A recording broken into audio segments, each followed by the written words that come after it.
Muy bien, vamos a abrir nuestra Biblia en Apocalipsis 13, verso número 5.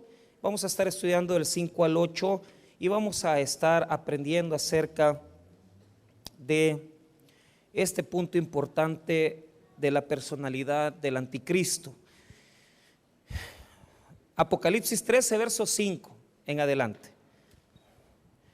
Esto es algo muy pertinente a la personalidad del anticristo como tal, y es importante que nosotros lo notemos porque es una forma de proceder de las cosas de Satanás, ¿verdad?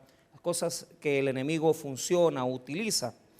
Entonces, vamos a ver solo un par de versículos. Vamos a ver del verso 5 al 8. Vamos a leerlo. ¿Lo tenemos todos? Muy bien, dice así la palabra de Dios. También se le dio boca que hablaba grandes cosas y blasfemias, y se le dio autoridad para actuar 42 meses, y abrió su boca en blasfemias contra Dios, para blasfemar de su nombre, de su tabernáculo y de los que moran en el cielo. Y se le permitió hacer guerra contra los santos y vencerlos. También se le dio autoridad sobre toda tribu, pueblo, lengua y nación, y la adoraron todos los moradores de la tierra cuyos nombres no estaban escritos en el libro de la vida del Cordero que fue inmolado desde el principio del mundo. Oremos. Padre, te pedimos que bendigas tu palabra. Oramos para que ministres nuestras vidas, nuestros corazones. Libra, Señor, nuestras familias de enfermedades. Oramos para poder, Señor, suplicarte que conforme tu misericordia en nuestro país, Señor, no sea tocado por esta situación. Que nos ayudes. Y inmediatamente, Señor, saber que hay alguna persona contaminada, oramos para que ese mal, Señor, no nos haga presión, no nos haga sentir mal y tampoco, Señor, llegue a nuestros hogares. Bendice a su pueblo, Señor, bendiga nuestra nación en el nombre de Cristo Jesús. Amén y amén. Tomen asiento, queridos hermanos. Muy bien. Vamos a hablar de la filosofía del anticristo. La filosofía del anticristo. Hemos dejado el mensaje de la semana pasada en el punto donde hemos visto que la bestia, una de sus cabezas fue herida y esa cabeza herida volvió a resucitar, ¿verdad? La palabra que utilizamos la semana pasada es que nosotros nos preguntamos si este personaje llamado anticristo reviviría o sería un chantaje como tal. Y nosotros tomando los textos griegos, tomando las interpretaciones griegas, nos dimos cuenta que el texto tiene la intención de mostrar que no es una pantomima, que no es una mentira lo que está pasando, sino que él va a morir y va a tomar por autoridad de Dios, porque él así se lo va a permitir, va a revivir. De esa manera él se va a establecer y terminamos el culto de la semana pasada hablando de la adoración que va a rendirse a esta bestia.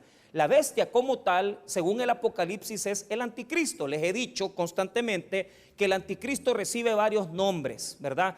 Por ejemplo, hemos dicho, y eso lo he dejado claro, el Apocalipsis al anticristo le dice bestia.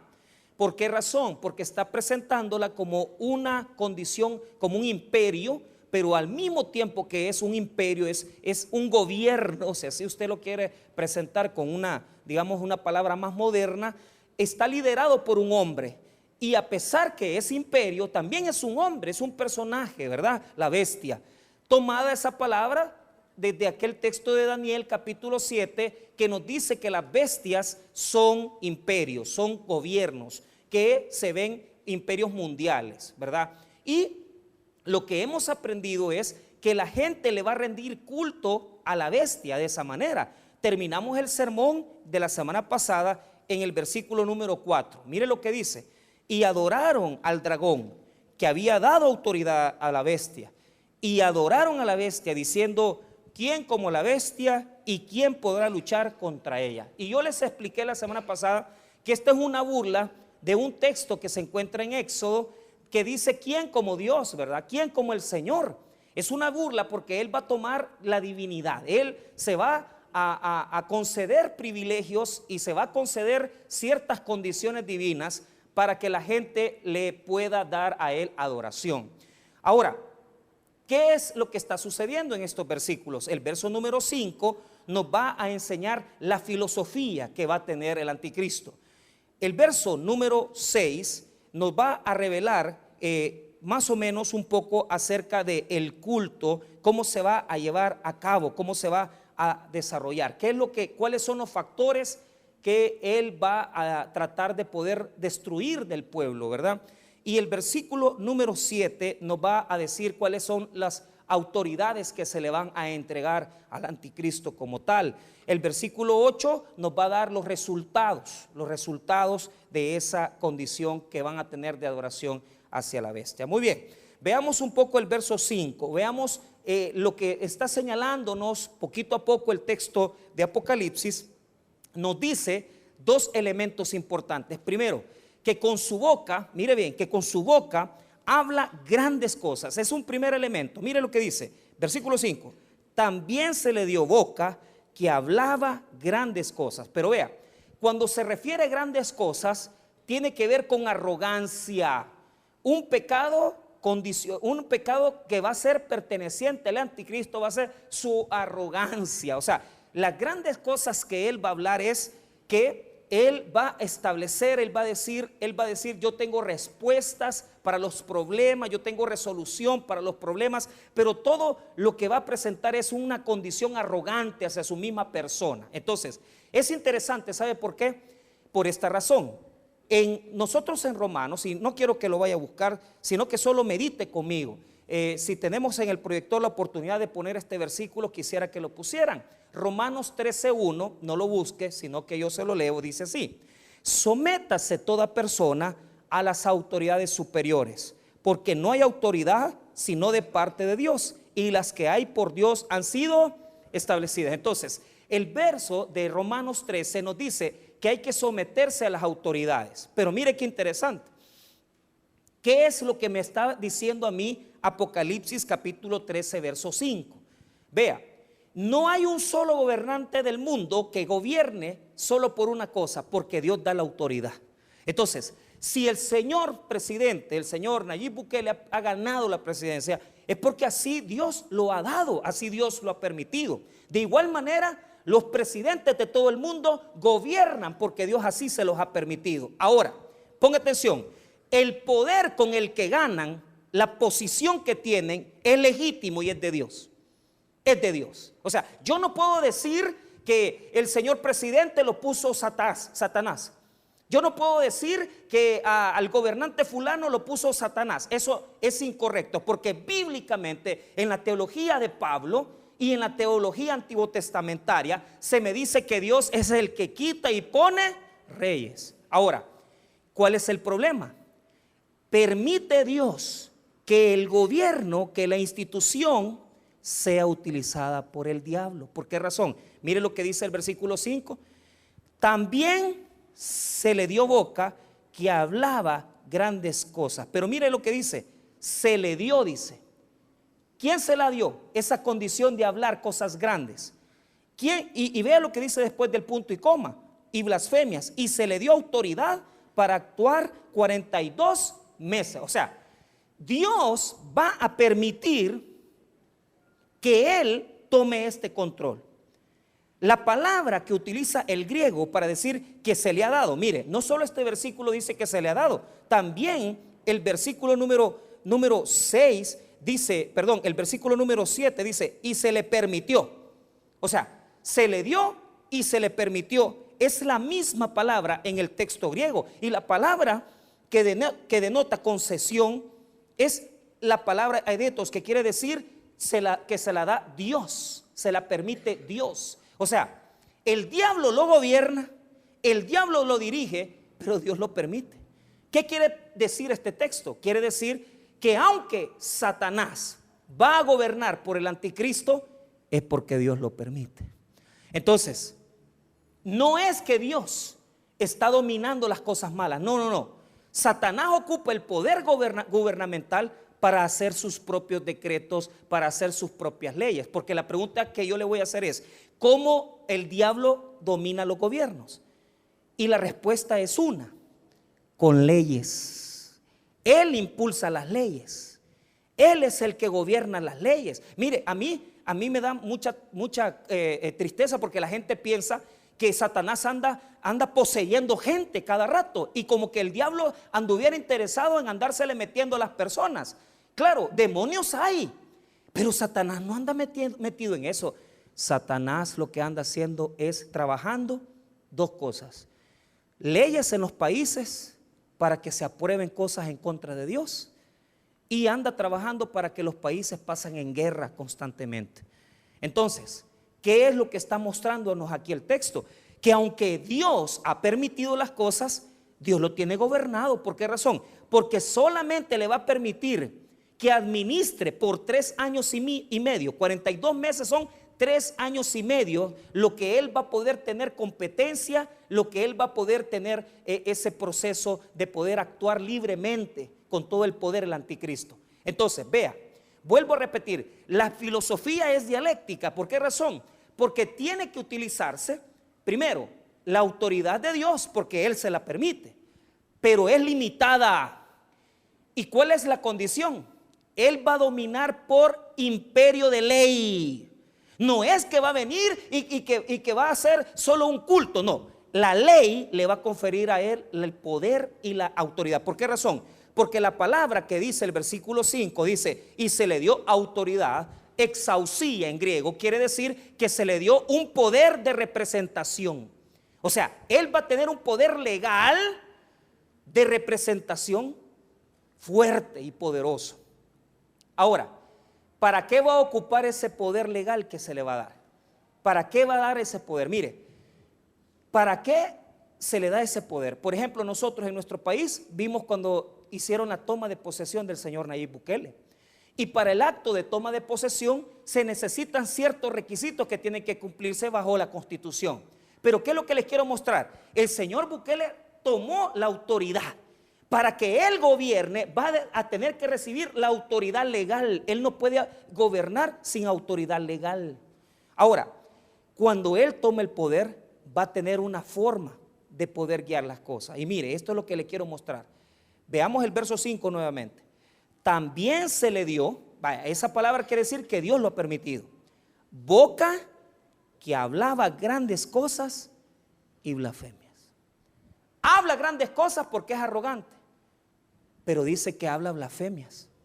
¿De dónde sacó Daniel esto? ¿De dónde sacó Apocalipsis esto? Del libro de Daniel. Dice, porque el libro de Daniel, ¿cómo le dice el anticristo? El cuerno pequeño. Escuche estos textos nada más para que usted escuche las referencias. Nada más, solo óigalas. No es mi deseo que usted las busque, sino que solamente las escuche. ¿Por qué razón? Porque nos dice que desde el Antiguo Testamento está profetizado que va a hablar grandes cosas y que va a decir blasfemias. Escuche, Daniel 7:8 dice así: mientras yo contemplaba los cuernos, he aquí que otro cuerno pequeño salía entre ellos, y delante de él fueron arrancados 3 cuernos de los primeros. Y aquí que este cuerno tenía ojos como de hombre y una boca que hablaba grandes cosas, dice Daniel 7:8. Otro verso, Daniel 7:20. Escuche, asimismo, acerca de los 10 cuernos que tenía en su cabeza y del otro que había salido, delante del cual habían caído 3, y este mismo cuerno tenía ojos y boca que hablaba grandes cosas y parecía más grande que sus compañeros. Entonces, vea lo que va a pasar. Va a hablar grandes cosas. ¿Qué quiere decir? Cosas engañosas, cosas arrogantes. Pero el texto agrega un elemento más. Vea lo que dice Apocalipsis 13:5. Dice que hablaba grandes cosas y blasfemia. Diga conmigo, blasfemia. O sea, no solamente va a ser bueno para hablar, va a tener poder de dominio y poder de convencimiento. Él al hablar, la gente le va a poner atención y lo va a escuchar. Pero agrega un elemento, dice que va a decir blasfemias. Cuando él tenga la autoridad, va a decir blasfemias. ¿Qué es una blasfemia? La palabra blasfemia, vamos a ir en orden. 3 significados le vamos a dar ahora. 3 significados. Primero le voy a dar el significado del griego. Después le voy a dar el significado canónico católico. Y después le voy a dar el significado del texto. Vamos a ver primero el griego. La palabra blasfemia se compone de 2 palabras griegas, plaptetein y la palabra pheme, que quiere decir injuriar la reputación, blasfemia. Ahora, póngate atención. Cuando la palabra blasfemia aparece en el griego, quiere interpretarse como maldecir, o sea, decir algo malo de una persona o de alguien. Decir algo malo de una persona o de alguien. Entonces, la palabra griega quiere decir maldición. Diga conmigo maldición. Eso significa blasfemia en el griego. Número 2, les voy a explicar el significado católico. ¿Por qué quiero que escuchen el significado católico? Porque le damos un significado diferente dependiendo de las teologías, pero lo que yo quiero es que a usted le quede el significado del texto. Entonces, vamos a hablar del significado católico, lo voy a leer. Escuche, la blasfemia significa palabra ofensiva, injuriosa, contumeliosa y escarnio, pero en su uso estricto, generalmente aceptado, se refiere a ofensa verbal contra la majestad divina. A lo largo de la historia han existido leyes contra la blasfemia, al considerarla un delito público contra Dios, castigado frecuentemente con la pena de muerte en la Edad Media. Ahora, escuche lo que dice la posición canónica, católica.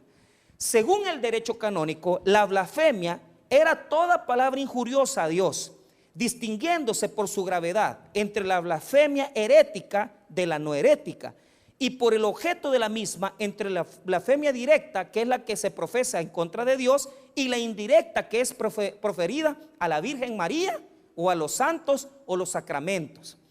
Escuche eso. ¿Qué es lo que está presentando? En la Edad Media, si usted decía algo en contra de Dios, a usted lo mataban, a usted lo podían meter preso. Por eso, hermano, a los científicos como Galileo Galilei, que comenzó a darse cuenta que no era el sol el que daba vueltas, sino que él dijo que la tierra era la que comenzaba a girar, la Iglesia Católica propagó la Santa Inquisición para asesinar a todos los científicos que comenzaban a pensar. Entonces decía, hereje, esa es una blasfemia. Uno tiene que tener cuidado. ¿Sabe por qué, hermano? Ponga atención. Porque uno solo le pone atención a la blasfemia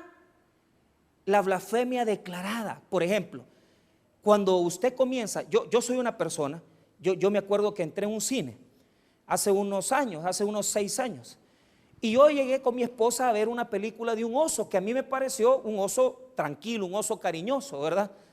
El problema es que el oso cariñoso, cuando usted comienza a oír, comienza a blasfemar, comienza a decir malas palabras y comienza a maldecir el nombre de Jesucristo. Hermano, me costó 4 pesos la entrada, pero yo me paré. Yo no me quedé escuchando toda esa blasfemia.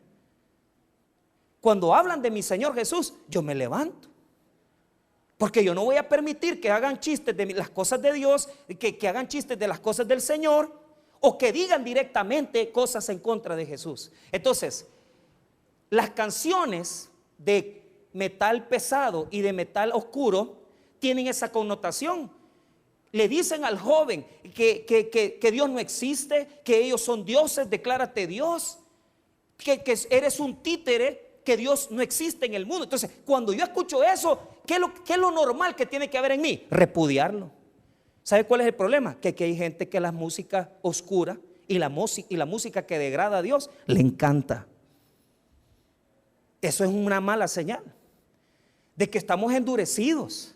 Porque si nosotros verdaderamente amáramos al Señor, nosotros no pusiéramos esa música terrible, esa música horrible. Mire, si usted hace un análisis de toda la porquería que pasan en la radio, solo habla de muchachas jóvenes que se meten con señores viejos. ¿Cómo dice esa canción horrible? Que le gustan los mayores y que no sé qué.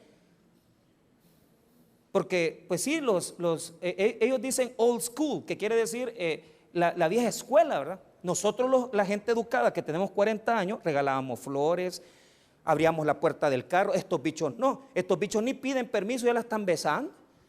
Y a la fuerza la quieren meter al carro. Nosotros pedíamos permiso, estos no. Pero ¿qué es lo que sucede? Al escuchar una cosa tan tremenda, ¿qué es lo que mi corazón me tiene que decir? Está blasfemando, está hablando en contra de Dios.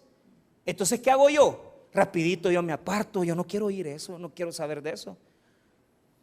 Pero ¿sabe cuál es el problema? Hay una blasfemia que es la peor de todas. ¿Y sabe por qué es la peor de todas? Porque no se nota que es blasfemia. Le voy a explicar lo que significa la blasfemia en este texto. Vuelva a leer conmigo verso 5. También se le dio boca. O sea, él va a hablar cosas arrogantes. Miren lo que dice, que hablaba grandes cosas, o sea, cosas arrogantes. Y blasfemias. ¿A qué se refiere el texto cuando dice blasfemias? Hay una blasfemia terrible. Hay una blasfemia terrible. ¿Y cuál es esa blasfemia? La que no se declara. Porque mire, hay una blasfemia explícita e implícita. ¿Qué quiere decir eso? La que se nota y la que no se nota. Pero por ejemplo, una blasfemia desagradable a Dios es cuando usted le dice a una mujer: Dios, vos sos mi diosa, vos sos divina. O usted es de los que ama a los antros del fútbol, ¿verdad? Y que usted dice, este futbolista, ese es el mejor. Eso es idolatría. Está dándole al hombre el lugar que le corresponde a Dios. ¿Y cuál es el punto? Mire, esa no se nota y es la más ofensiva de todas. La palabra blasfemia en este texto quiere decir que se va a autodeificar. O sea, él va a exigir, le va a decir a la gente: yo voy a resolver los problemas, yo soy aquí. Y la gente: ¡wow! Vos sos el único, vos sos el que resuelve todos los problemas, sos bueno. Cuando usted comienza a idolatrar a una mujer, a un cantante, a un futbolista, a un equipo de fútbol, usted está cometiendo este tipo de blasfemia.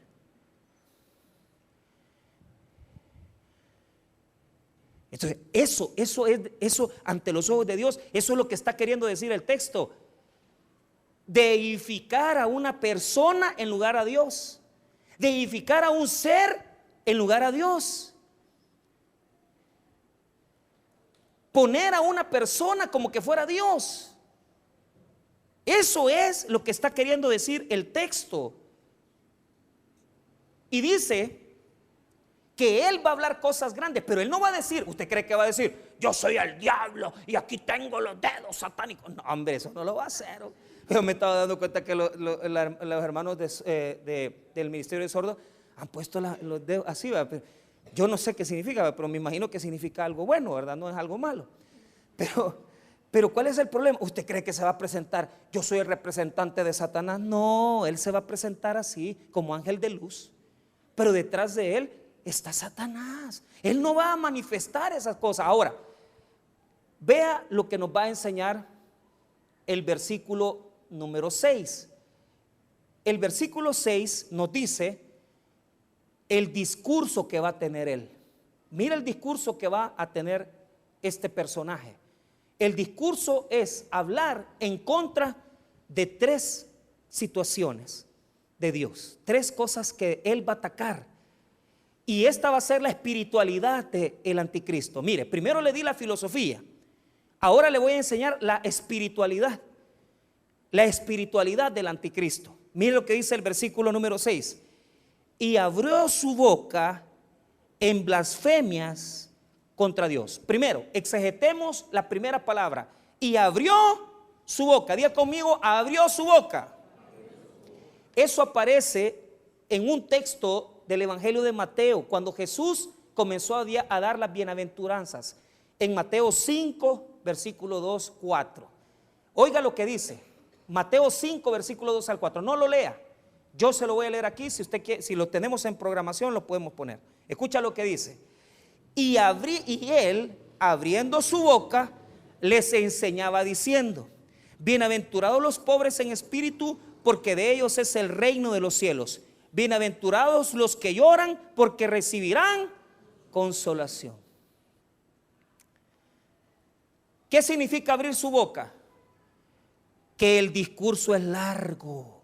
O O sea, él va a hablar y va a tener un discurso político, un discurso político religioso.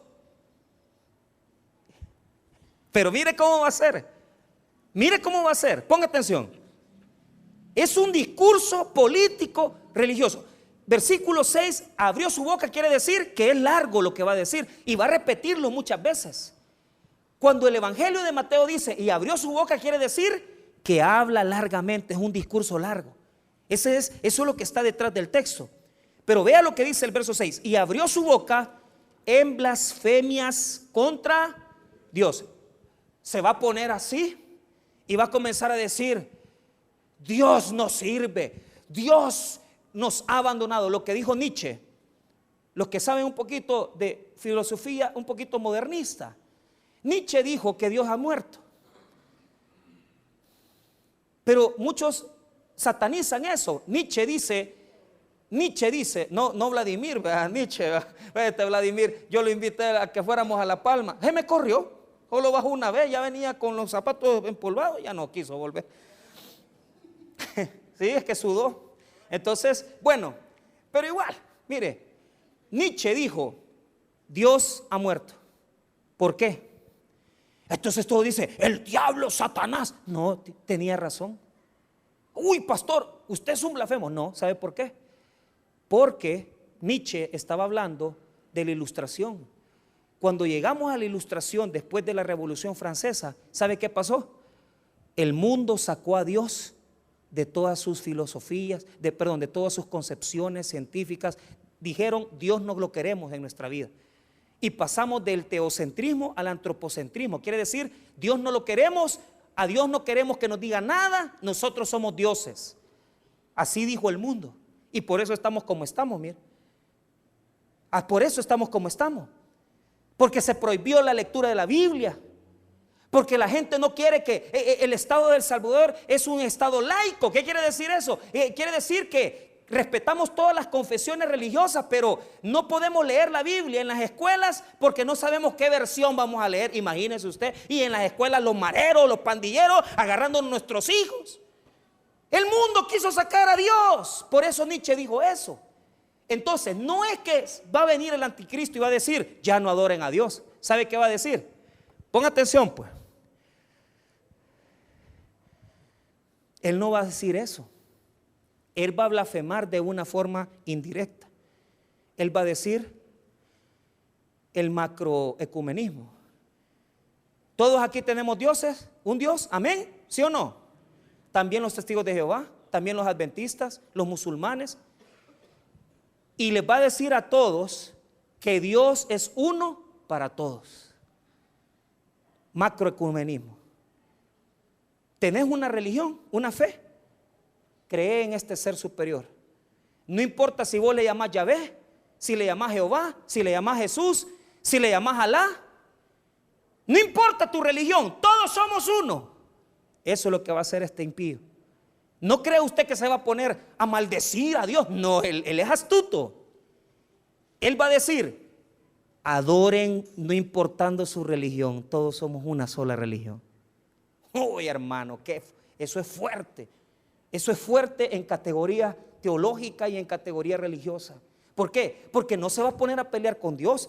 Él no va a decir: Dios les ha fallado, adórenme a mí. Eso no lo va a decir. Él va a decir: Dios es uno para todas las religiones. ¿Y sabe qué? Mucha gente le va a creer, porque aquí muchos creen que Alá es Yahvé, que Alá es Jehová. Y muchos piensan que Jesús dice: todas las religiones van al mismo Dios. ¡Mentira! Blasfemo, hereje. Como dice el pastor Tony Domínguez: ¿quién es ese hereje que anda ahí? ¿Quién es ese blasfemo? Lo vamos a quemar. ¿Cómo que todas las religiones tienen el mismo Dios? Mentira, hermano, es mentira. Esa es una patraña del anticristo. Es una falsedad. Decir el Dios de tal religión es el mismo Dios de tal religión. No, hermanitos, no. ¿Por qué? Porque el que conoce a Cristo conoce al Padre. Porque el que no conoce a Jesús y el que no declara que Jesús es Dios, ha negado a Dios. Él es el único camino. Él es el único. Cuidado, iglesia, cuidado, pueblo de Dios, porque ustedes o yo hemos proclamado el macroecumenismo en el sentido de que todas las religiones tienen el mismo Dios. Mentira. La religión budista no tiene Dios. Brahma no tienen un Dios. Ellos adoran a los animales. Las vacas son un ser santo para ellos. Imagínese usted adorando las vacas, usted. Puchica, cuando vamos allá para el cantón nos tendríamos que parar 4 veces cada vez que pasa una vaca. Vaca. No, hombre, ¿cómo vas a creer? Pero ¿cuál es el problema? Pon atención. El brahmanismo, el budismo es más antiguo que el cristianismo. Y cuando Jesús caminó en el mundo, eso ya existía. Por eso hay que tenerle cuidado y respeto. Porque son confesiones antiguas, pero que todavía la gente dice, el mismo Dios es todas las religiones. Y si a mí me dicen, yo tengo un amigo que dice, que si vienen los testigos de Jehová los recibe, que deje de evangelizar. Que si vienen los bautistas también. O sea, él, el que le llegue lo recibe. Y si hay que venir y bautizarse, se bautiza. Y si hay que venir, o sea, él hace todo lo que la religión le dice. El anticristo va a proclamar un macroecumenismo. Y el macroecumenismo quiere decir, con solo que tú creas en un ser superior, eres mi hermano. Eso es lo que va a hacer. Porque vea lo que dice, la primera acción que va a tomar. Mire lo que dice el versículo 6. Y abrió su boca en blasfemias contra Dios. Pero mire lo que hace, para blasfemar de su nombre. ¿Por qué va a ser así? Para blasfemar de su nombre. Porque Él le va a poner un solo nombre al ser superior. Le va a poner el misterio. Le va a poner el ser superior. Yo no sé cómo le va a poner Él. Por ejemplo, ¿cómo yo sé que alguien me está hablando ya de filosofía? Cuando me comienza a sacar el creador, cuando me comienza a decir el misterio. Yo ya sé que ese ya va por otro lado. Rapidito ya. Esto es filosofía. Y es filosofía religiosa. Entonces hay que tener cuidado, porque si no dicen que es Jesús y que Jesús es Dios y que Jesús es el Hijo de Dios, están fuera de la fe. Cuidado, iglesia. Cuidado, iglesia. Tienen que decir que Jesús es Dios. Él va a proclamar y posiblemente aquí es donde Él va a entrar. ¿Por qué razón? Porque Él va a proclamar esa cuestión de poder pedir que se glorifique a un solo ser. Ahora, no solamente eso, mire la segunda cosa que va a señalar, mire lo que dice.